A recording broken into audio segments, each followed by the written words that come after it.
नमस्कार, DD news देख रहे हैं आप और आपके साथ मैं हूं शहला निगार। बुलेटिन की शुरुआत में आइए सबसे पहले एक नजर डालेंगे सुर्खियों पर।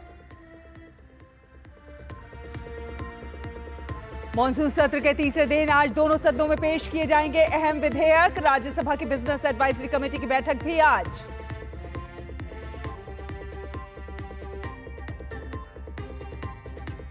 पीएम मोदी का आज से ब्रिटेन और मालदीव का दौरा। ब्रिटेन के साथ द्विपक्षीय व्यापार बढ़ाने पर होगी चर्चा, तो वहीं मालदीव के 60वें स्वतंत्रता दिवस में बतौर मुख्य अतिथि होंगे शामिल।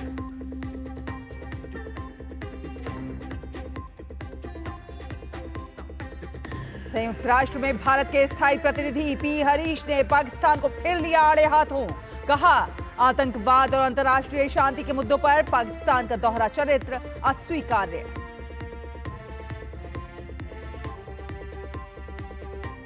अमेरिकी राष्ट्रपति ने जापान के साथ की बड़े व्यापार समझौते की घोषणा। 15% टैरिफ के साथ जापान अमेरिका में करेगा $550 बिलियन का निवेश।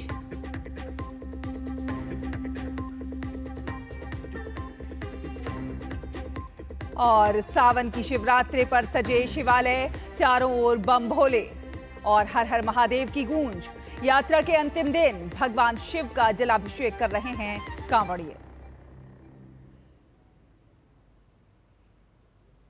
तो आपको बता दें कि प्रधानमंत्री नरेंद्र मोदी आज दो देशों यूनाइटेड किंगडम और मालदीव की यात्रा पर रवाना होंगे। यात्रा के पहले पड़ाव में पीएम यूके जाएंगे। पीएम की यूके के प्रधानमंत्री कीर स्टारमर के साथ द्विपक्षीय वार्ता में मुक्त व्यापार समझौते के साथ साथ नई उभरती तकनीक, रक्षा, सुरक्षा, पर्यावरण, स्वास्थ्य, शिक्षा और लोगों के बीच आपसी संपर्क जैसे क्षेत्रों में चर्चा होने की उम्मीद है। प्रधानमंत्री नरेंद्र मोदी की ब्रिटेन यात्रा कई मायने में खास होने जा रही है। उनकी यह यात्रा प्रधानमंत्री कीर स्टारमर के निमंत्रण पर हो रही है। गौरतलब है कि प्रधानमंत्री नरेंद्र मोदी की यह चौथी ब्रिटेन यात्रा है। इससे पहले वे 2015, 2018, 2021 में ब्रिटेन की यात्रा कर चुके हैं। अपनी इस यात्रा के दौरान पीएम मोदी की प्रधानमंत्री स्टारमर के साथ द्विपक्षीय मुलाकात होगी, जिसमें दोनों देशों के बीच आपसी राजनीतिक सहयोग को और तेजी से बढ़ाने के साथ ही तमाम क्षेत्रों पर विस्तार से बात होगी। During the visit with the Right Honourable Sir Keir Starmer, the Prime Minister of the United Kingdom, and during the visit he will also call on His Majesty King Charles III. There is also during the visit interaction that is planned with business leaders both from India and the United Kingdom. This will be Prime Minister's fourth visit to the United Kingdom. Since assuming office. He has visited previously in 2015 and 2018, and he was there in 2021 for the COP26 summit in Glasgow. प्रधानमंत्री मोदी की London यात्रा के दरमियान दोनों देशों के प्रधानमंत्री मुक्त व्यापार समझौते पर आपसी हितों पर विस्तार से बात करेंगे। Bilateral trade crossed $55 billion in 2023-24. The UK is also the sixth largest investor in India with a cumulative investment of $36 billion. And interestingly, India itself is a large source of foreign direct investment in the UK with a cumulative investment of close to $20 billion. There are close to 1,000 Indian companies in the UK that provide employment to nearly 100,000 people and have a cumulative revenue of over $91 billion. दोनों देशों के बीच होने वाली इस महत्वपूर्ण चर्चा में आपसी हितों से जुड़े मुद्दों में जिन क्षेत्रों पर फोकस रहेगा, उसमें व्यापार, अर्थव्यवस्था, नई उभरती तकनीक, रक्षा, सुरक्षा, पर्यावरण, स्वास्थ्य, शिक्षा और लोगों के बीच आपसी संपर्क के क्षेत्र शामिल हैं। पीएम मोदी लंदन में ब्रिटेन के राज परिवार से भी मुलाकात करेंगे। किंग चार्ल्स तृतीय के साथ भी प्रधानमंत्री नरेंद्र मोदी मुलाकात करेंगे। दोनों ही नेता आपसी हितों और वैश्विक मुद्दों पर बात करेंगे।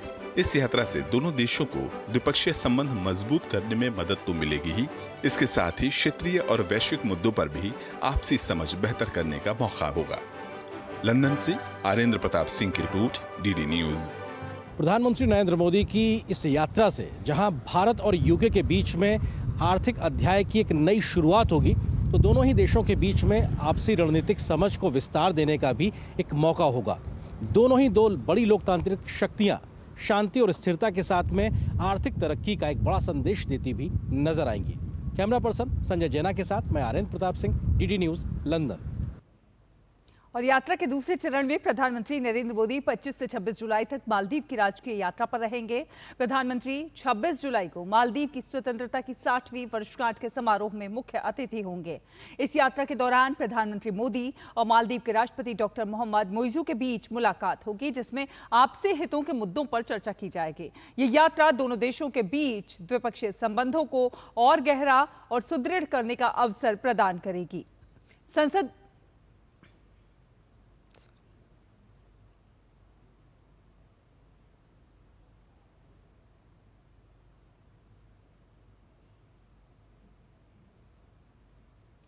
और बात करते हैं संसद के मानसून सत्र की। तो मानसून सत्र का आज तीसरा दिन है। लोकसभा और राज्यसभा में दोनों ही सदनों की कार्यसूची में आज दो विधेयक विचार और पारित किए जाने के लिए सूचीबद्ध हैं।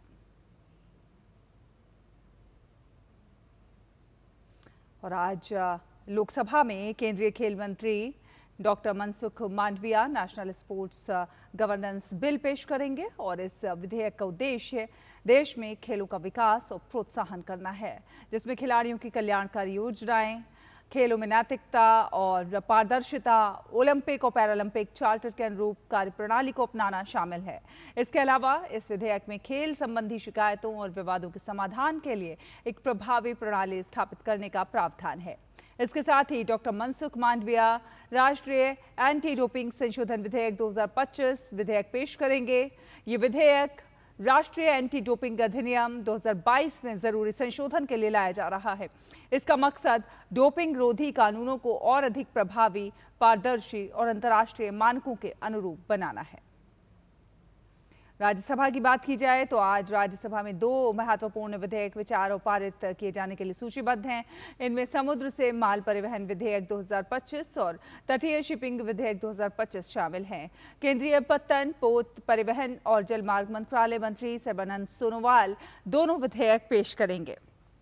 समुद्र से माल परिवहन विधेयक 2025 समुद्री मार्ग से माल के परिवहन से जुड़े वाहकों यानी कि कैरियर्स की जिम्मेदारियों, अधिकारों और कानूनी सुरक्षा को निर्धारित करता है। इसका उद्देश्य समुद्री परिवहन कानून को और स्पष्ट बनाना है, जिससे मालिकों, आयातकों, निर्यातकों और जहाज कंपनियों के बीच विवादों का समाधान प्रभावी ढंग से किया जा सके। यह अंतर्राष्ट्रीय मानकों के अनुरूप बनाया गया है। इसके अलावा कोस्टल शिपिंग विधेयक 2025 भी उच्च सदन में विचार और पारित किए जाने के लिए सूचीबद्ध है। यह विधेयक भारत में तटीय नौवहन से संबंधित मौजूदा कानून को संशोधित करता है। इसका उद्देश्य समुद्री व्यापार और भारतीय नागरिकों के तटीय जहाजों को बढ़ावा देना है। विधेयक में स्थानीय भागीदारी को प्रोत्साहन और सरल नियम व्यवस्था की बात की गई है। साथ साथ दोनों सदनों में अन्य अहम विधायी कार्यों के साथ प्रश्नकाल के दौरान कई अहम प्रश्न जो हैं वो भी पूछे जाएंगे। राज्यसभा की बिजनेस एडवाइजरी की कमेटी की भी बैठक आज होनी है।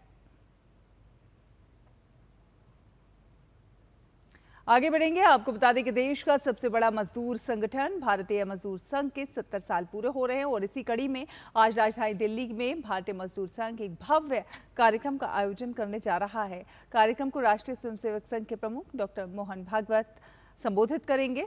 इसी कड़ी में बीएमएस के पूर्व अध्यक्ष शजी नारायण से बातचीत की है हमारे संवाददाता देवेंद्र रावत ने। के 70 साल पूरे हो रहे हैं और इस सफरनामे पर बातचीत के लिए हमारे साथ मौजूद हैं सज्जी नारायण जी, जो कि बीएमएस के पूर्व राष्ट्रीय अध्यक्ष हैं और सुप्रीम कोर्ट के वरिष्ठ अधिवक्ता हैं। बड़ा लंबा सफर आपने तय किया है और एक मजदूर संगठन के लिए इतना लंबा सफर तय करना और विदाउट एनी कॉन्फ्लिक्ट्स, कैसे आप इस सफर को देखते हैं सर? अभी भारतीय मजदूर संघ भारत के श्रमिक आंदोलन में सबसे आखिरी में शुरुआत हुआ था। उसके पहले बहुत बड़ा संगठन मजदूर क्षेत्र में कार्यरत थे, जैसे AITUC थे, पहले का संगठन है, बाद में INTUC आ गया, HMS, बाकी सब आ गया। ये राष्ट्र के प्रति उनका निष्ठा, प्रतिष्ठा, ये सारा ऐसा एक संगठन की भी आवश्यकता है। इसलिए भारतीय मजदूर श्रद्धेय दत्तोपंत ठेंगड़ी जी ने 1955 में भारतीय मजदूर संघ का स्थापना किया था। क्या कुछ कार्य योजना कल के लिए आप लोगों ने फाइनल की है सर? ये एक साल पूरा हमने बहुत लंबे समय का एक कार्यक्रम हमने तय किया था। पूरे देश में सभी जिलाओं में सभी तहसील लेवल तक कार्यक्रम सब हुआ है। उसका प्रारंभ पिछले साल में भोपाल में 23 जुलाई को प्रारंभ हुआ और उसका समारोह कार्यक्रम है कल होने वाले। जो दशक हैं आने वाले, उसमें किस तरह से भारतीय मजदूर संघ अपनी भूमिका निभाएगा? भारत विश्व में सबसे ज़्यादा असंगठित क्षेत्र मजदूर होने वाले देश है। 93% पूरा टोटल मजदूर आबादी में असंगठित क्षेत्र के मजदूर लोग हैं। दूसरे क्या है, संगठित क्षेत्र में जो केवल 7% है, उसमें भी बहुत संख्या में ठेका मजदूर कॉन्ट्रैक्चुअलाइजेशन बढ़ते रहते हैं। ये दो समस्याओं को कैसे सामना करना, इसमें भारतीय मजदूर का ध्यान ज़्यादा अभी होता है। पीएमएस जिस प्रकार से 70 साल का कार्यकाल वो पूरा कर रहा है, साथ ही नए जो दौर में जब बीएमएस प्रवेश करेगा तो वो नए तौर तरीकों के साथ चलेगा। और जहां तक टेक्नोलॉजी और एआई की बात है तो भारतीय मजदूर संघ उसका विरोध नहीं करता, लेकिन ह्यूमन इंटरवेंशन की भी जरूरत होती है। कैमरा पर्सन अरमान के साथ देवेंद्र रावत, डीडी न्यूज़, दिल्ली। फिलहाल एक छोटा सा ब्रेक के उस पार खबरों का सफर जारी है। आप देखते रहिए डीडी न्यूज़। मम्मी, भूख लगी। ये 1 मिनट में नहीं 4 मिनट में आएगा। थोड़ा वक्त लगेगा पर सेहत को पाएगा। NDH सूजी वर्मिसेली पर सबका दिल आएगा। NDH सूजी वर्मिसेली, सेहत भी स्वाद भी। अब क्या देख रहे हो पापा? तुम कहते हो ना कि स्टॉक मार्केट में बहुत सोच समझकर इन्वेस्ट करना चाहिए, बस थोड़ा सा ज्ञान ले रहा हूं। किससे? हर एक स्टॉक्स एक्सपर्ट है, मस्त एजुकेशनल वीडियोस बनाता है और अच्छी इन्वेस्टमेंट की टिप्स भी देता है। पापा इन वीडियोस पे ना जाएं, अपना रिसर्च खुद करें या सेबी रजिस्टर्ड इन्वेस्टमेंट एडवाइजर से संपर्क करें। एजुकेशन के नाम पर कुछ इन्फ्लुएंसर्स अक्सर इन्वेस्टर को मिसगाइड करते हैं, नुकसान आपका होगा। सोच कर समझ कर इन्वेस्ट कर। के बाद स्वागत है आपका। आपको बता दें कि शिमला में आवारा कुत्ते और बंदर आम लोगों के लिए दिनों दिन बड़ी समस्या बनते जा रहे हैं और इसे लेकर नगर निगम शिमला कई बार कड़े कदम उठाने के दावे भी कर चुका है, लेकिन इसके बावजूद आए दिन पर्यटकों पर और स्थानीय लोगों पर कुत्तों या फिर बंदरों के हमले के मामले जो है लगातार सामने आते रहते हैं। आपको ये रिपोर्ट दिखाते हैं।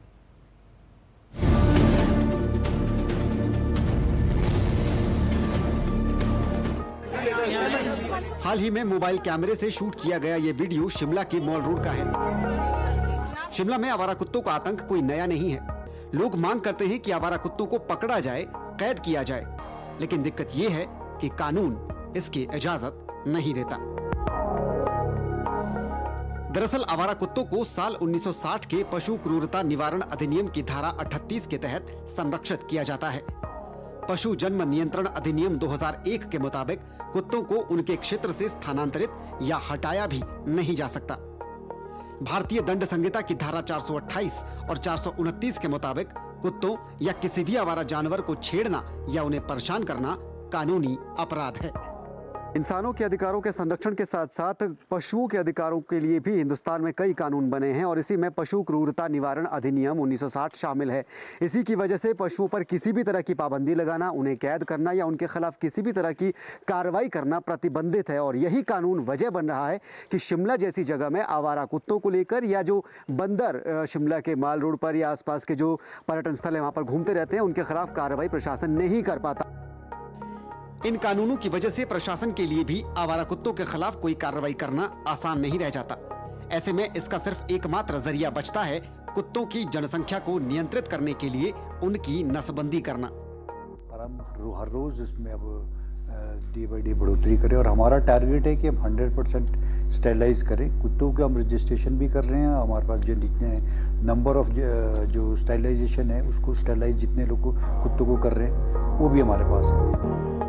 दिल्ली हाईकोर्ट ने भी साल 2021 में एक मामले की सुनवाई के दौरान जानवरों के हितों के संरक्षण को लेकर कड़ी टिप्पणियां की थी।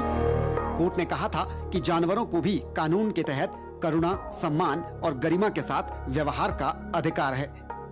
कोर्ट ने कहा था कि जानवर संवेदनशील प्राणी हैं। और उनकी सुरक्षा और सम्मान संगठनों के साथ साथ आम लोगों की भी नैतिक जिम्मेदारी है। आईजीएमसी के deputy MS doctor Praveen Bhatia ने बताया कि लोगों को कुत्तों के काटने की घटनाओं के बारे में जागरूक भी किया जा रहा है और ऐसी घटनाएं होने पर तुरंत अस्पताल पहुंचने और इलाज कराने की अपील भी की जाती है। तो a wound of dog bite is never to be dressed, otherwise it will cause more harm. और जो है हॉस्पिटल में जो है इसका ट्रीटमेंट जो है फ्री ऑफ कॉस्ट अवेलेबल है। आए दिन अक्सर ऐसी घटनाएं सामने आती ही रहती हैं। ऐसे में लोग इस समस्या को लेकर प्रशासन से स्थायी समाधान की मांग कर रहे हैं।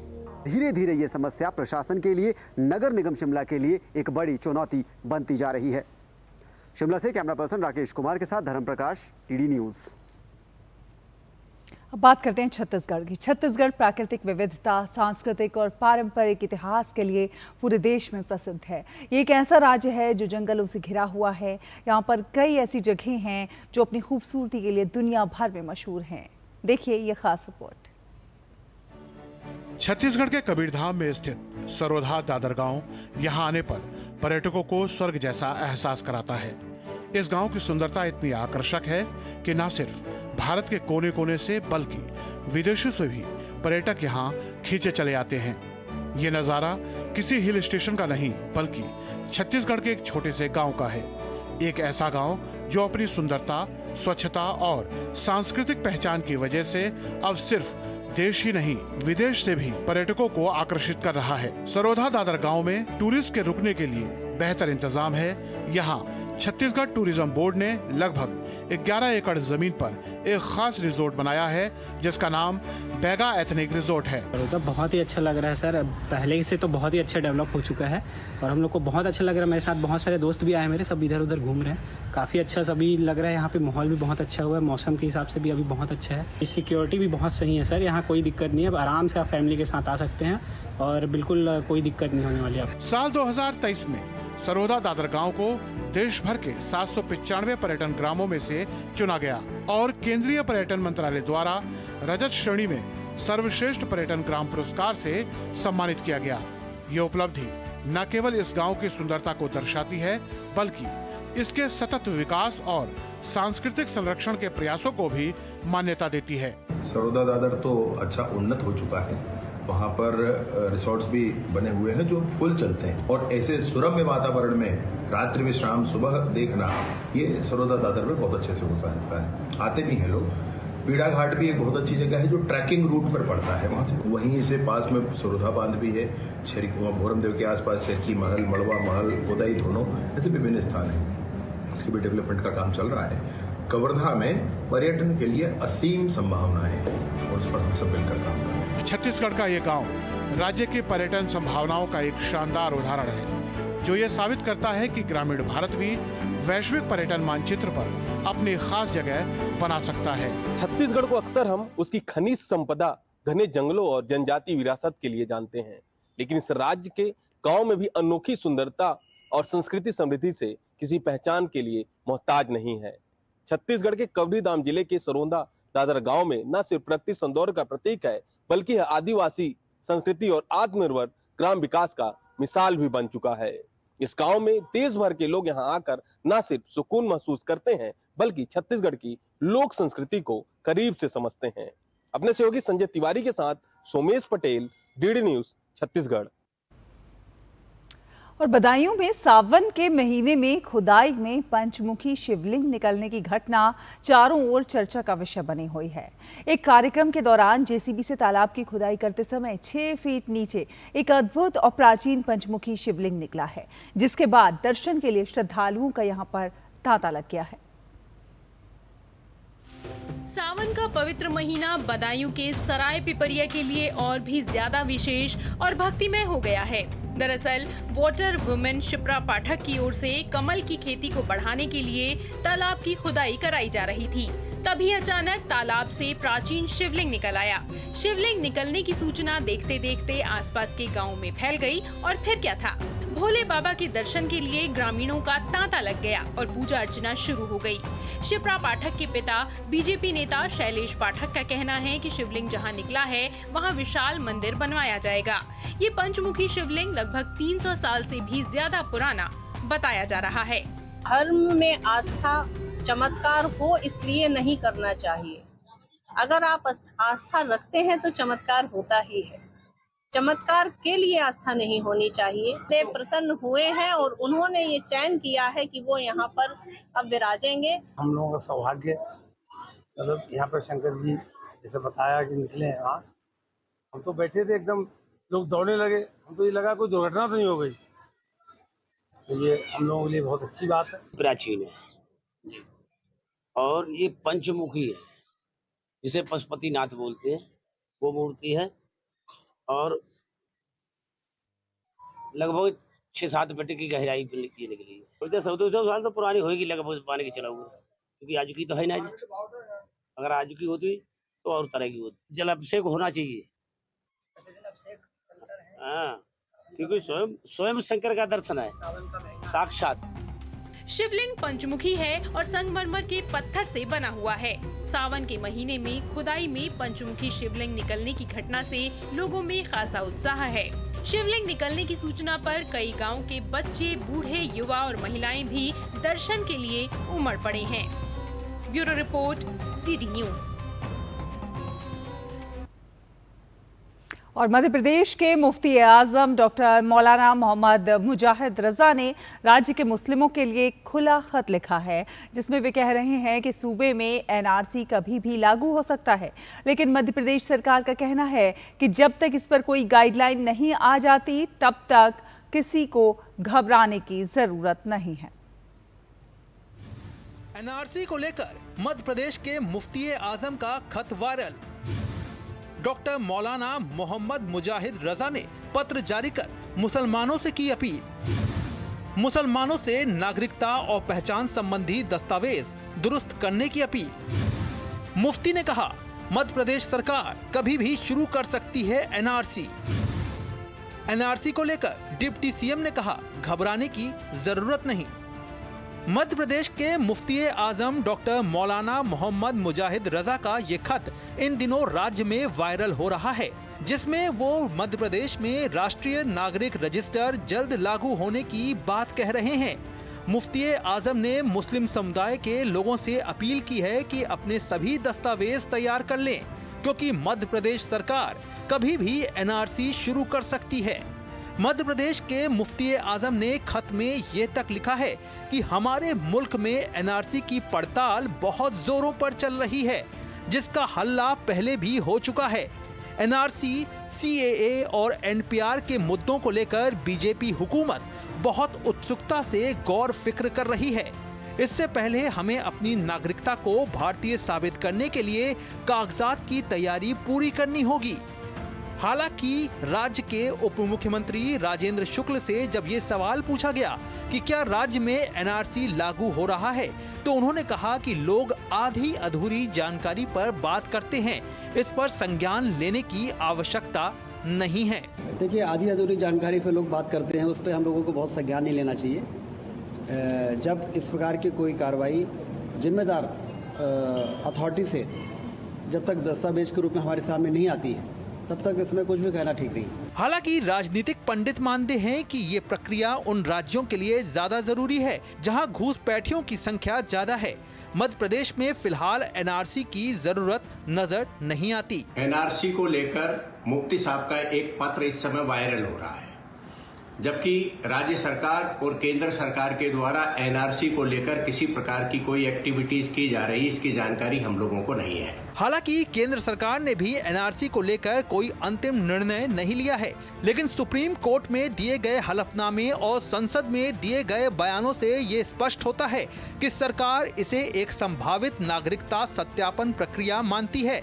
फिर भी इसे देशव्यापी रूप से लागू करने को लेकर कोई ठोस नीति अभी सामने नहीं आई है। ये बात सही है कि एक जिम्मेदार नागरिक को अपनी नागरिकता समेत जरूरी कागज अपडेट रखना चाहिए, लेकिन मुफ्ती आजम साहब जिस संदर्भ में ये बात कर रहे हैं, वैसी चर्चाएं ना तो मध्य प्रदेश में है और ना ही सरकार मध्य प्रदेश की इस ओर कोई कदम आगे बढ़ाती हुई दिखाई दे रही है। ऐसे में मुफ्ती आजम साहब ये बात आखिर किस आधार पर कर रहे हैं, ये सवाल मुस्लिम समाज के लोगों के मन में भी है। कैमरामैन चंद्रमोहन के साथ आदित्य श्रीवास्तव, डीडी न्यूज़, भोपाल। तो इसी के साथ इस बुलेटिन में फिलहाल इतना ही। डीडी न्यूज़ पर खबरों का सफर लगातार जारी रहेगा। आप देखते रहिए डीडी न्यूज़। नमस्कार।